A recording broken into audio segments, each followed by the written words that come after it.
Pretty nice day out here today. It's finally starting to turn to spring here in coastal North Carolina. And before I get about my day, I wanted to make a quick update because today was weigh day. And so I weighed myself this morning. I didn't really talk about the process of how I weigh myself yet. But what I do, I know that water weight makes a big difference in weighing yourself. Like, I don't weigh myself every day, and in fact, this whole using the scale thing is kind of new to me. I just, like I said in a previous video, I've always decided to do something about my weight if my pants got tight. So, which they did in 2016. So I'm really not a person that has ever really looked at the scale or counted calories or done anything real specific and fine-tuned like that. I've always just adjusted things based on how well my pants fit or don't fit. So 8 days ago, I weighed myself. The process for me is to weigh myself on the morning after a fast day. So I don't eat much on the fast day, less than 500 calories, let's say. I drink a bunch of water usually before I go to sleep, and maybe I get up a couple times to pee, maybe once, and then I pee in the morning. And at that point, I figure I have as much water out of my system as I can handle, or that I have control over. So, and then I weigh myself before I have coffee, before I have anything to drink. I weigh myself, and that's the best thing that I've heard or have come up with, that to get kind of a baseline measurement, something that's the same every week. So that's why it's every 8 days, because I'm alternating with my on days, my off days of eating. And so it's going to be every 8 days and not once a week. If I weigh myself, like last week, I weighed myself in the morning, and then just for hoots, I weighed myself at like 3 in the afternoon. And I gained like 4 pounds from when I weighed myself in the morning until I weighed myself in the afternoon. There's no way you can gain that much weight unless it's water. So the foods that I eat, the sodium, the salts that are in the food that I eat, make me retain water. So that's what I want to avoid. That's why I don't weigh myself every day. If I did, I'd probably go crazy, because it would be that there'd be that much of a jump from day to day, from morning to morning. So I weighed myself this morning, and the news is I've lost another 7 pounds, just over 7 pounds in the last 8 days. So the trend continues. I started this on March 1st. The last time I was weighed before I started this program was Valentine's Day at the doctor's office, and I weighed over 312 pounds. I think it was maybe 9 ounces. So I've lost, even accounting for water weight, I've still lost somewhere in the range of 20 pounds in the last 24 days since I started alternate day fasting. And I'm not really concerned about the weight or about the speed of the weight loss. I did some research, and it basically said the fatter you are, the more weight you'll lose at the beginning. And then as the weight starts to come down, it will stabilize. And you may have to, slow down to like a pound or 2 a week. And that's really the safe way to take weight off. But I didn't see anything that said that, I'm not doing anything crazy. I'm following the modified alternate day fasting program that I read about, that I researched, and that's it. So I eat normally one day, and then the next day I eat 500 or 600 calories, about 20% of my caloric needs. And so I'm pleased with the results. Just the amount of weight that I've taken off. I can tie my shoes and not have to come up for air. I noticed that I'm starting to feel like an old man. I'm hoisting my rigging up and pulling my pants up to like my chest and tightening the belt down, because the pants, I don't know that I've dropped a pant size, a trouser, waist size yet, but it's definitely having an effect. I definitely am getting thinner, and that's what I wanted. So I'm pleased with it. This week, since my last video, the day after I made my last video, I had the roughest day so far. It was a fast day. And what made it rough is I just kept thinking about food like all day. To the point where, and it wasn't that I was hungry necessarily, that I had greater hunger pangs, but I was just like, man, what is my problem? Why is food like on my mind today? And it had been getting better. And then that day, man, it was just like, I just got bombarded with thoughts of food. And I realized that what I was actually thinking about was the act of eating. And like I was missing the act of eating. And like I kept thinking about the texture of food and like the creaminess of cottage cheese and like the crunchiness of cereal, of cold cereal, or like the crispiness of potato chips or popcorn. It was crazy, man.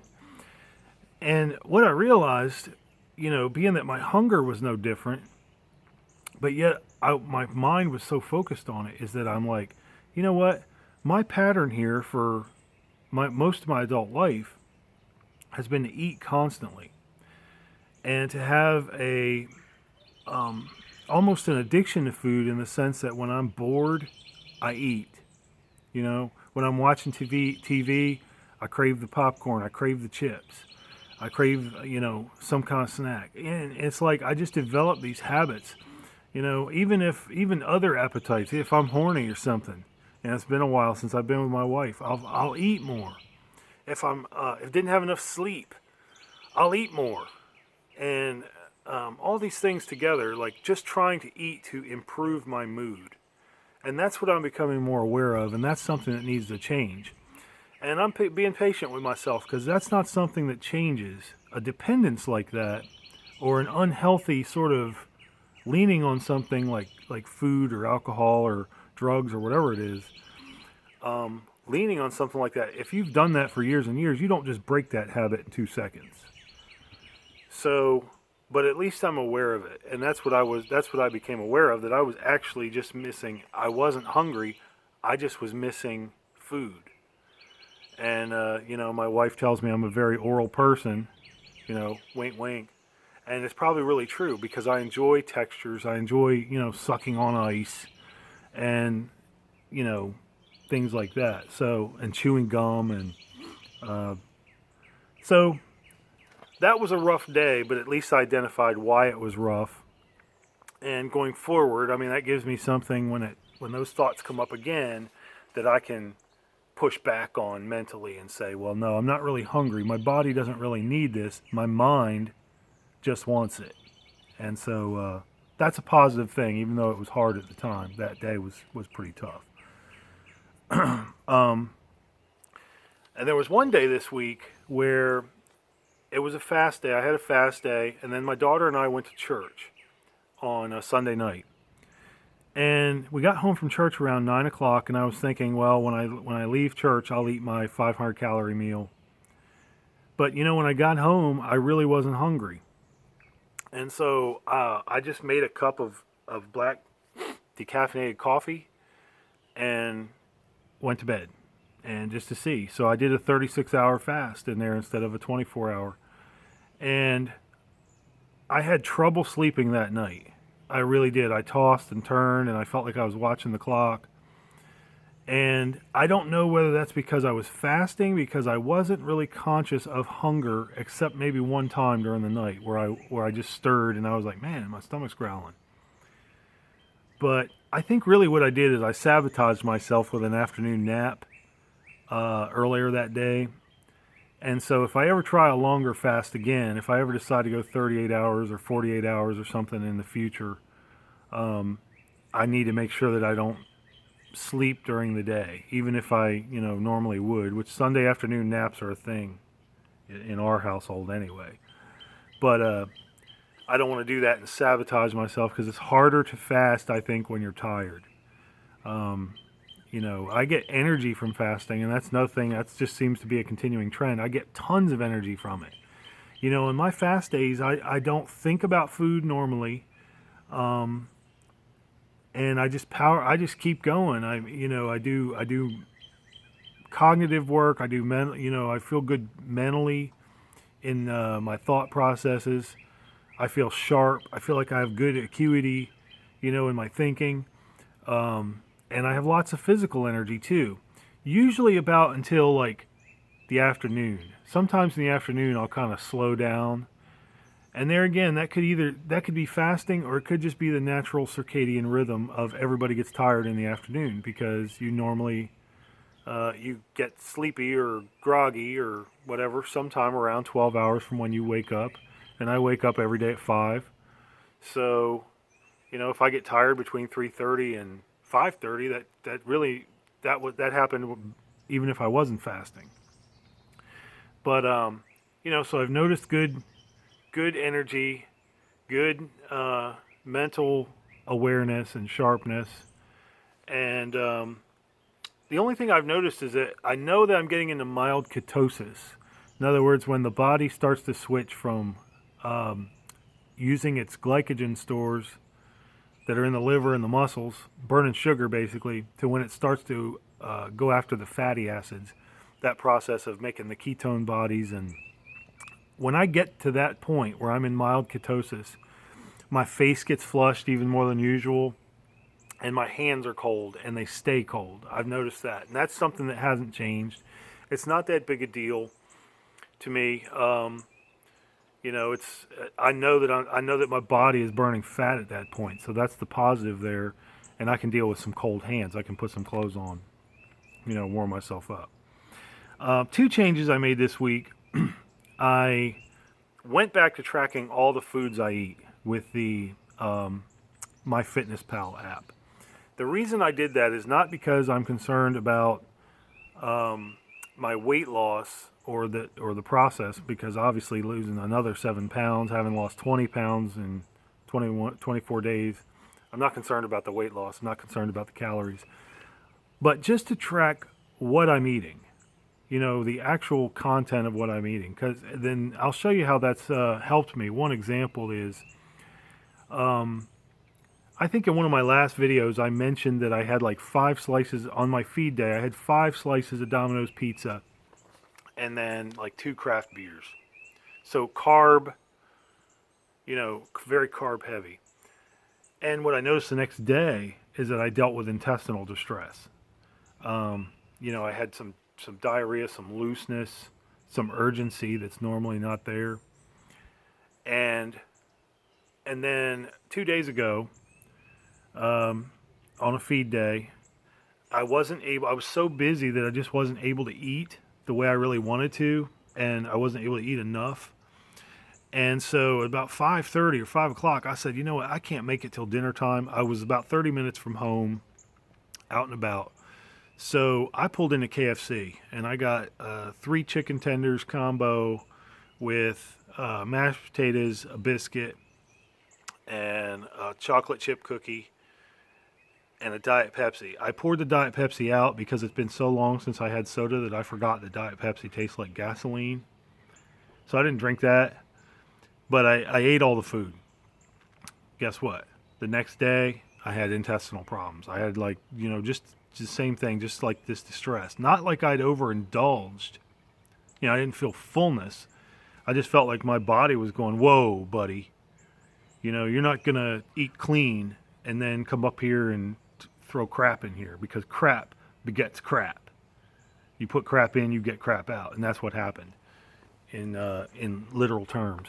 So, I'm trying to track my food from day to day, just simply to know how it affects my fast day. Obviously, I don't want to make a fast day any harder than a fast day already is, which is not that hard, but when you start throwing other things in the mix, like your stomach's upset, that's creating something. That's creating a problem, an issue that you don't need.